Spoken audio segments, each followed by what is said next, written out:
ယေရှုကတပည့်တော်နှစ်ယောက်ကိုကိုထင်ရှားပြပါသည်သူတို့သည်ပြန်လာပြီးပြောပြကြ၏ယေရှုကတကယ်ပြန်ရှင်ခဲ့ပြီ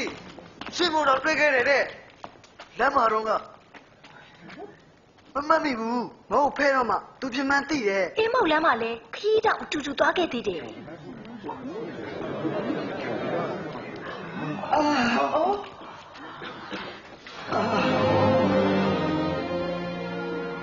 ငြိမ်သက်ခြင်းရှိစေ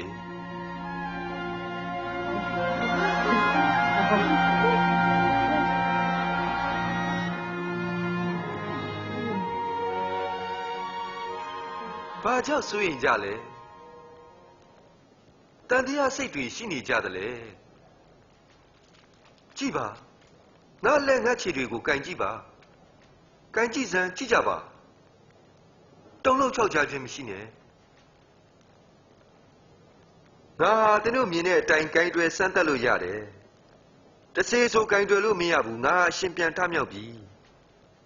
မောရှိပယောဖက်တို့ရဲ့ကျမ်းစကားတွေနဲ့ဆာလံကျမ်းတို့မှာရေးထားသမျှတို့ဟာပြည့်စုံရမယ်ကျမ်းစကားအတိုင်းပဲငါဟာတတ်ချင်းခံရတယ်3 ရက်မြောက်တဲ့နေ့မှာထမြောက်ခဲ့တယ်ငါအခွင့်နဲ့နောင်တတရားနဲ့အပြစ်လွတ်ခြင်းတရားကိုလူမျိုးအပေါင်းတို့ဟာဟောပြောရမယ်ယေရုရှလင်မြို့ကစပြီးသင်တို့ဒီတက်တည်များဖြစ်တယ်ခမည်းတော်ရဲ့ဂတိအတိုင်းသင်တို့ကိုငါပြုအောင်မယ်ကောင်းကင်ကတကူမရခင်ယေရုရှလင်မြို့မှာသင်တို့စောင့်နေကြပါ